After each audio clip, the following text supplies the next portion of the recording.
Hey everybody, welcome to the Gathagan Automotive channel. Today we have an 06 Acura TL, I think. It's got the 3.5, or they may even call it a 3.7 and 3.5. They're in with a misfire complaint.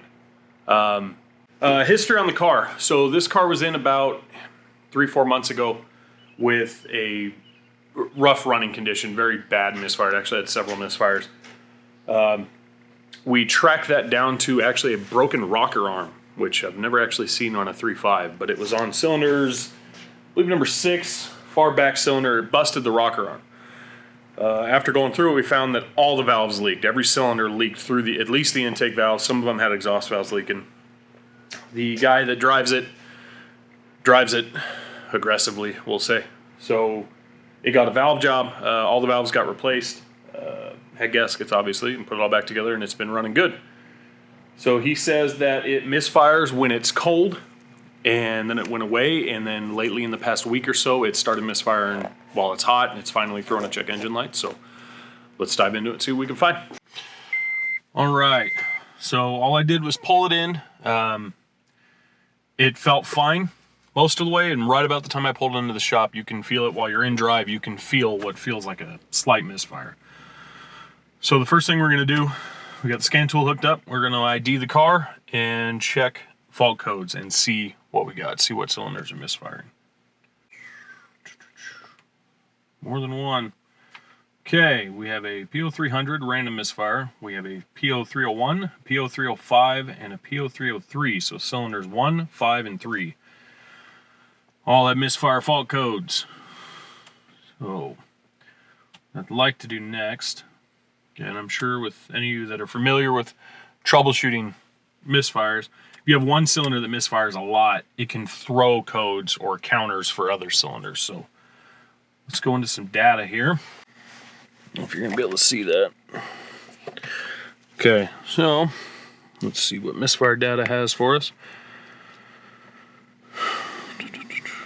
Okay, cylinder misfire. Let's fire it up, see what we got. Hear the belt out there making noise. Let's see, cylinder 5 is counting. Cylinder 5 is definitely counting. We're up to 12 counts in cylinder 5.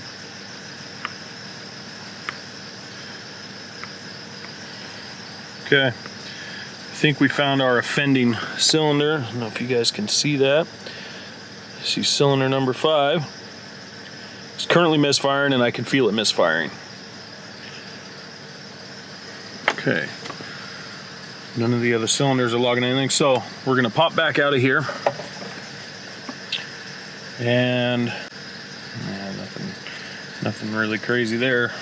Something else we can do, turn the car off, and we can see, do a clear flood crank, where we crank it in a clear flood mode. I don't know if an Acura will have a clear flood mode, or at least this one. If it does, hopefully, that way it'll crank without starting the engine, and we can listen to it. And this is a cranking compression test. We're listening for something abnormal. It should sound pretty uniform. Nope, it does not have a clear flood mode. Okay, so I was way off on firing order for this engine. We printed off the firing order here. So front of the engine, be the passenger side of the vehicle. Cylinders 1, 2, and 3 in the back. 4, 5, and 6 up front. So that makes it a little easier to maybe test stuff. Number 5 cylinder should be dead center right here. So let's get the engine cover off and do a quick visual inspection. See if there's any broken connectors, ignition coils or injectors, anything like that. I don't want to touch too much stuff. You don't want to go and wiggle the ignition coil connector, right away. Gonna just look. Nothing seems out of place. You'll notice some of the wiring harness here on this engine is kind of chewed up. I'll show you guys here. So you notice, it's missing a lot of the conduit. I guess or the split loom is all chewed up. But so I don't see anything that looks obvious. just tug on this connector a little, make sure it's plugged in all the way. It is. Check the rest of them while we're here. Everything seems okay. So, I think the first thing that I want to do, because this is the quickest, this is the easiest thing before busting out the scope and going that route, I'm going to move the ignition coil from cylinder number 5 to some other cylinder. For this, I'll probably just move it to cylinder number 4. We're going to rewatch our misfire data and see if the misfires follow to cylinder 4. If they do, then we know for sure you just have a bad ignition coil. If they don't, then that's the time that we'll get a scope. We'll check waveforms, for the secondary side of things. We'll check injector current ramps, see if, go that direction. This is the quickest, this is the easiest, this saves the most time and money to do this, so let's do it. Okay, so these unplugged. This is our suspect cylinder. This is the one that the scan tool says is misfiring. That's not always accurate either. Just bear that in mind. Most of the time it is, but sometimes it leads you astray. So I'm going to remove number 4, number 5 coils, swap them, but this is a key. You need to make a note on which coil you suspect is faulty. So I'm going to go grab a paint marker, put a little mark on number 5, because if you forget and change the wrong one, you're going to feel special. Okay, so this is number 5. Just give it some type of an identification mark so we know which one is which.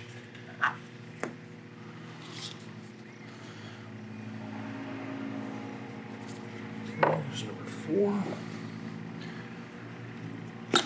There's number 5. It looks pretty normal. Yes, sometimes I smell ignition coils, because you can smell a coil when they're... You can smell ignition coils when they're acting up. They have a certain smell to them, an electrical kind of heat smell. Okay, we'll put number 5 in the 4 hole and 4 in the 5 hole. And we don't need to do this, but I'm going to put the nuts back on it.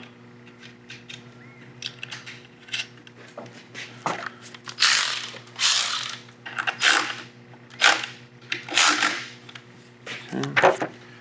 These bad boys plug back in. Connectors obviously are clean. We don't have to worry about corroded connectors, dirty connectors too often in my area. We're very far away from the rust belt. We do not have really anything as far as rust goes here. Okay. Well, let's hop back inside, fire it up, and see if the misfire is moved. Okay, where were we? I've only got interrupted about 60 times in the past 30 minutes. Right, so we moved the number 5 ignition coil. This is cylinder 5, cylinder 4. We marked it so we know this is the suspect coil. We've moved it from cylinder 5 to 4. So we're gonna go fire it up, and we're gonna watch our misfire counters again and see if the misfires are now counting on cylinder 4. Bear with me.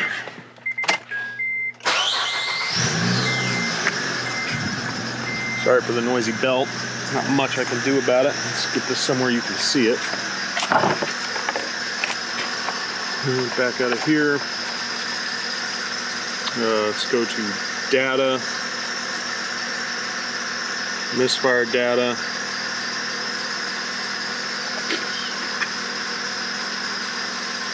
And cylinder 5 is still misfiring.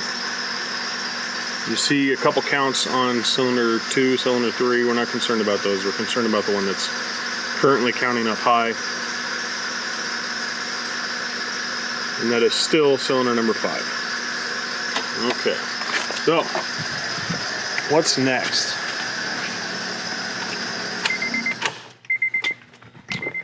What is next? So, I generally want to try to do, what's the next easiest step? What requires the least amount of digging into stuff that I can think of. So we still have a misfire in cylinder number 5. Think about what causes a misfire. You need fuel, spark, air, combustion, and all of that has to happen at the right time. If we had a timing issue, I would suspect more cylinders would be misfiring. You know, the whole bank would be misfiring, and it doesn't appear that way. So I'm thinking we have a fuel issue, fuel delivery problem. We could still have a spark problem. We still have a whole secondary side to look at. We could have a compression problem. So I think, I don't know what I think. I would like to disable this and maybe do a relative compression test, because I can't get it clear enough while cranking it to really hear it. So let me dig into this and see what I can find as far as disabling this thing from starting. Okay, so I think what we're going to do is I've unplugged all 6 ignition coils so that I can keep it from starting. A lot of you may know Honda engine, the 3.5, they still run adjustable valves. They still need valve adjustments.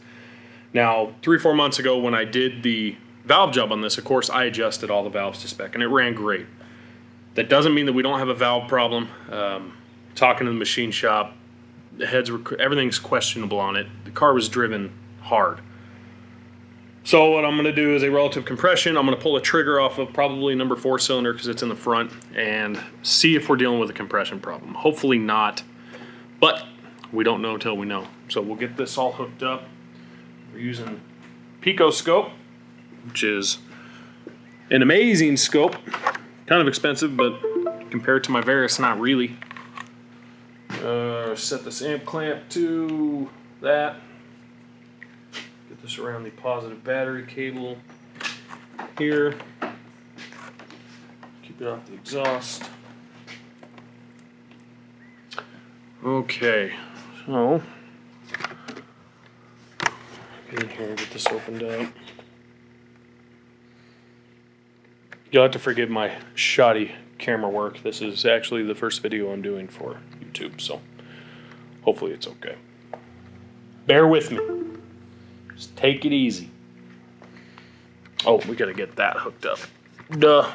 If we're gonna do a trigger, we should probably hook the trigger up, huh? Probably so. Now, some cars, when the coil's unplugged, the PCM will stop trying to actuate that coil. So this test wouldn't work. I think on this engine, it'll still send a control. So we hope so, and if it doesn't, that just makes everything more difficult. That probe, control wire. Okay, find a good ground. Shiny. That looks shiny-ish. Okay. I'll give you guys a view of the setup before we start this thing. So we have the control wire for the coil, our signal or our trigger that we're going to use. It's going into an attenuator, and it's a three-wire coil. It's been a little bit since I've tested them. I'm pretty sure the voltage on this is not going to be crazy because I think the transistor's in the coil, but just in case, we're running an attenuator. If we need to take it out, we will. So we are down into the number 4 connector for the coil, back probed into the control wire, and then we are running our 2000 amp current clamp around the positive side of the battery cable that goes to the starter. So we've got that on, we've got this on. Let's get it set up in here. So this, we have a 10-to-1 attenuator. I believe that's a 10. 10-to-1. Okay. Auto scale it for us. Here we have a 2000 amp current clamp and a 2000 amp mode.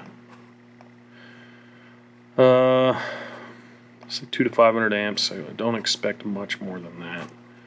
Let's get this time frame up here. Let's do like 200 milliseconds.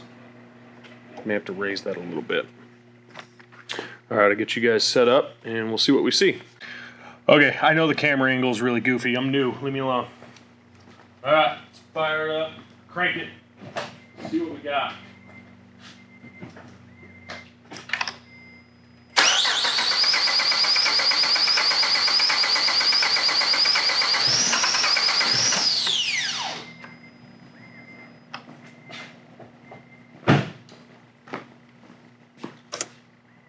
Okay.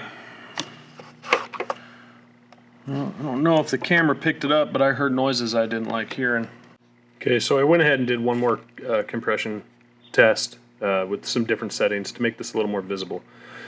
So as you can see, they're not all uniform. Now what we want to focus on is in between these two slashed or dotted lines, that is technically one full run through of the engine. So there should be 6 humps for 6 cylinders worth of compression. 1, 2, 3, 4, 5, 6, and then back to 1. Firing order on this engine is 1, 4, 2, 5, 3, 6. So obviously we're in the number 4 cylinders, what our control's on. So we go 4, 2, 5, 3, 6, 1. So 4, 2, 5, 5. The cylinder that we have the misfire on is obviously a lot lower than the rest. Now 2 also seems a little low, but I'm looking for the outlier here. The one that is currently counting misfires, that's what I'm going to focus on. So where does that take us next? I'm not going to look at fuel. I'm not going to look at ignition coil waveforms right now. I think what I'm going to do, I'm going to hook up a manual compression gauge. I'm going to check the front 3 cylinders just because they're easy to access and compare them all. 5 obviously is going to be low. I want to get an actual number. I think after that we're going to go any further, we're going to have to pull the valve cover, which I believe entails pulling the upper intake off. We're going to have to pull the valve cover off, make sure that the rocker arms are closed. If they are, then we're going to do a cylinder leak down test, and if it still leaks out of one of the valves, well, that's bad news. So, all right, I'm going to get the manual compression gauge hooked up, and we'll run the test.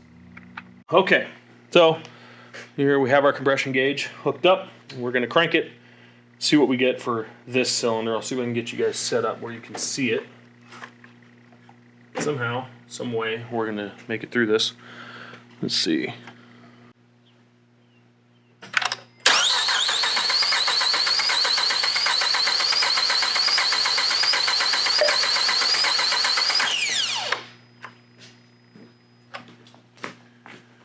Almost. That's not bad. Actually, if you guys can see that, we are sitting at, where are you? There. We're almost 140. It's not horrible, but like I said, I also want to compare it to the other cylinders. I don't want to crank this too much. It's because the injectors are still spraying fuel in the cylinders. So I don't want to flood it out too bad. But the tests need to be done. All right, we'll check number 4, and then we're going to go look up the spec on it.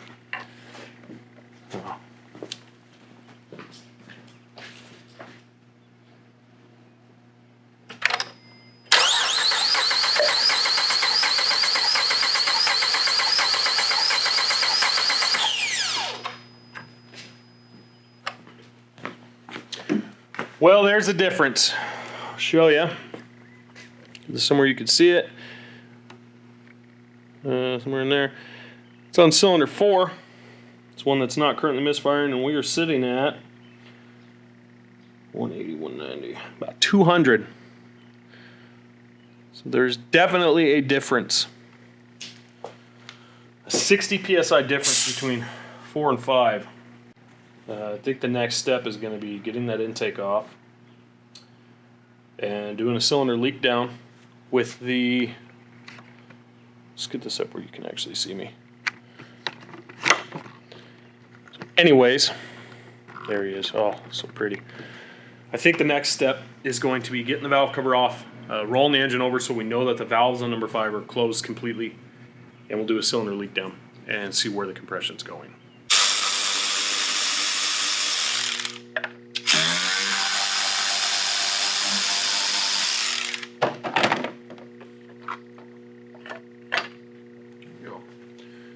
Valve cover is off.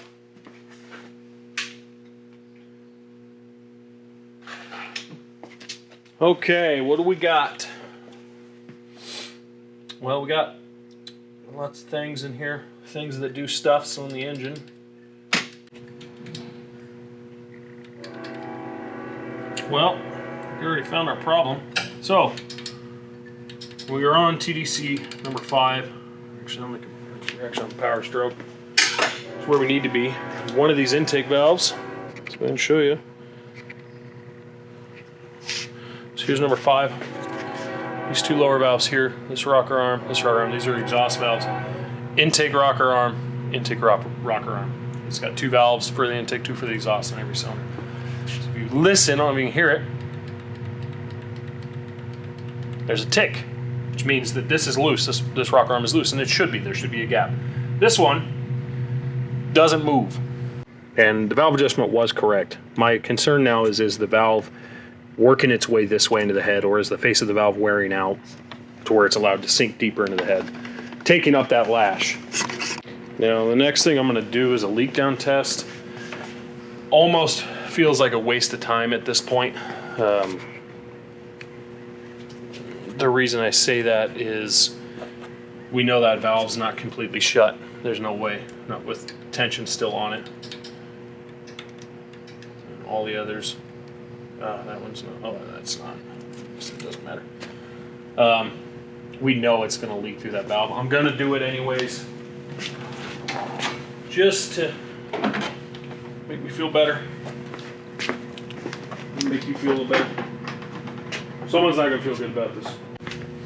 We have an OTC leak tester. It's okay. Better probably help if I take the spark plug out of that hole. Don't worry guys, I'm new. I've only been doing this for a while.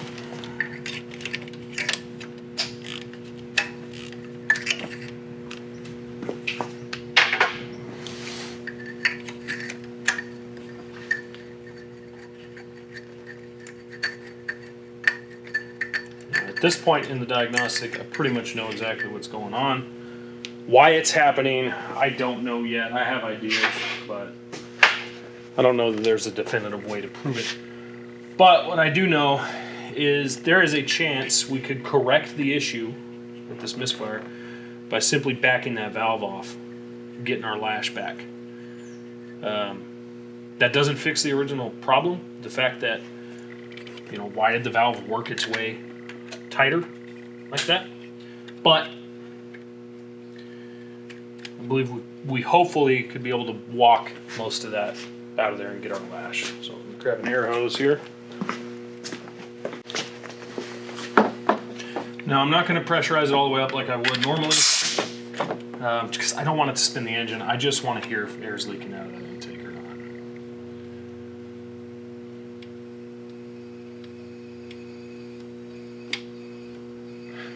It is.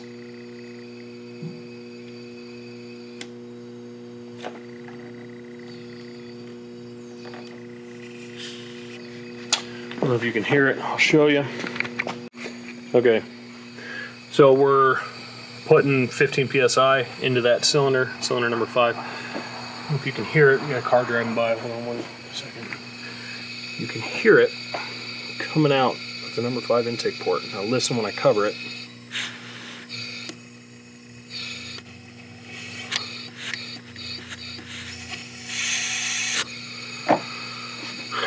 There is the problem, ladies and gentlemen. How to fix it. Okay, so here's the plan. What we know so far.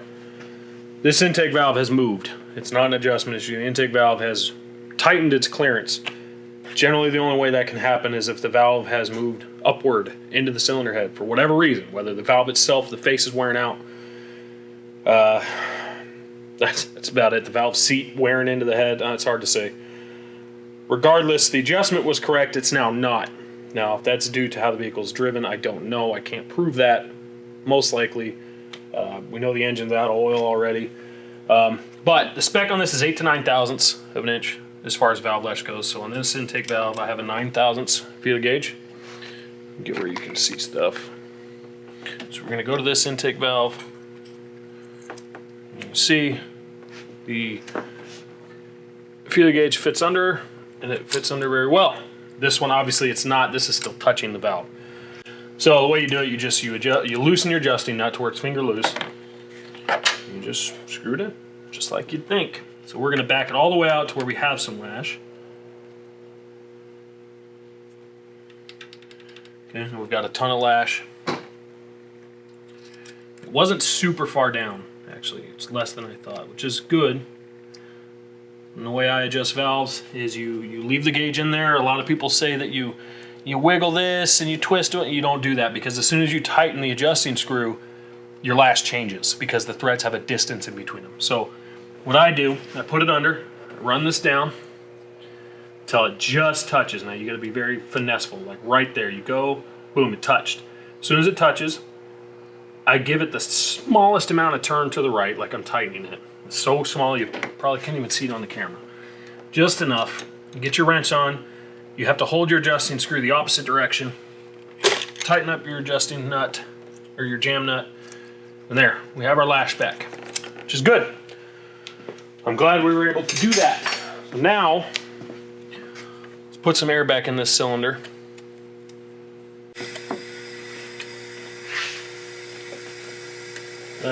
We'll just throw her at 60 and see where we're sitting.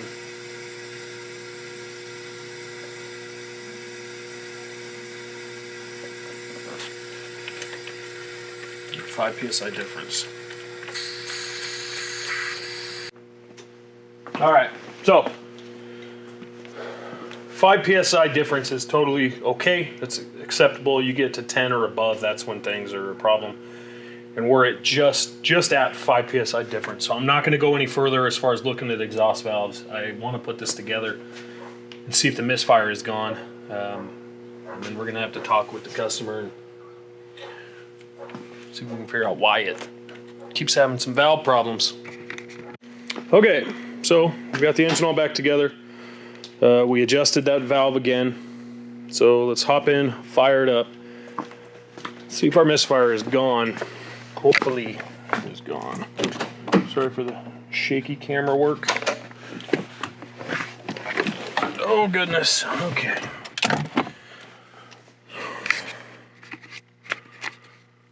Key. We need a key. There's a key. Okay. Key turned on. Hook back up. I'm actually going to clear the codes right now. So I caused a bunch and everything else. We'll just clear it all. Go into data, misfire data. Let's customize this. We're going to use the B2. 6. List view. Okay. You see all 6 of them up there. See what happens. It may run a little rough. It was kind of flooded out, but we'll see.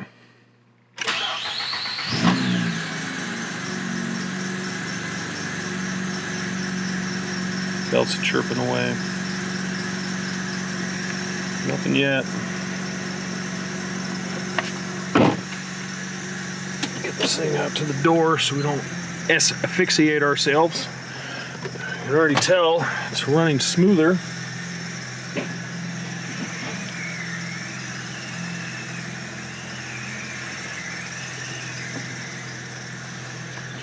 Okay, we'll get her out here. Let's check our scan data. See what we got. As you can see, sorry for the glare, no more misfires. Cylinder 6 showed 1. Let's just let her sit, warm up a little bit. Oh gosh, clipped right in there. I felt it the worst in drive. Little anomalies, like you get 1 misfire counter after it runs for, you know, however many thousands of revolutions. I don't even concern myself with it. See, it's already cleared it. It can be anything. It could be there was some extra fuel left in number 6 after doing a bunch of cranking on it. She's running good. Okay, I think we got her. She's got 143,000 on it. I'll have to look up what the mileage was we did the valves. I want to say it was 140, less than 5,000 miles ago. So, all right, well, we'll get this buttoned up and do a recap. All right, so to recap, 2008 Acura TL came in with a misfire 3-4 months ago, maybe it was 3 months ago. They also came in with a misfire. They had a lot of misfires. We found a broken rocker shaft, and we found every intake valve on the engine leaked. We did a valve job on it, replaced all the valves, timing belt, you know, it got the whole works, new plugs, everything. Shipped it out the door. There was concerns from the driver's mother about maybe he's driving it too aggressively, causing this. Could be.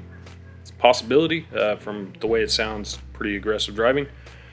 But regardless of that, it came in with a misfire. He said that when he first noticed it, it would misfire when it's cold, and then it slowly progressed to it misfired all the time, and it finally threw a check engine light. We checked the codes, and we had several cylinders with misfire fault codes. We checked the misfire data and found number 5 is the one that was counting. Verified not the coil. Did a relative compression with the Pico and found number 5 was lower than the rest. Did a manual compression check and it was 60 psi lower than the other cylinders. Found the intake valve had lost its lash or lost its clearance. Now off camera, I checked the rest of the valves, rotated the engine around, checked all the rest of them. All of them were right at spec. So the likelihood of me misadjusting one valve is pretty low, especially given that after I finished the job the first time, it ran great for a couple months. I was able to back it out and give it the lash, put the lash back to spec. We fired it up and it runs great now. And just so you know, I did top off the engine oil. It was 1.5 quart low. But yeah, that's it. So that's all I got for you today. If you enjoyed the video, feel free to hit the like button, subscribe. I'm going to try to do this pretty regularly. So yeah, any comments or anything you want to say, leave it down in the comments, and see you next time. Thanks.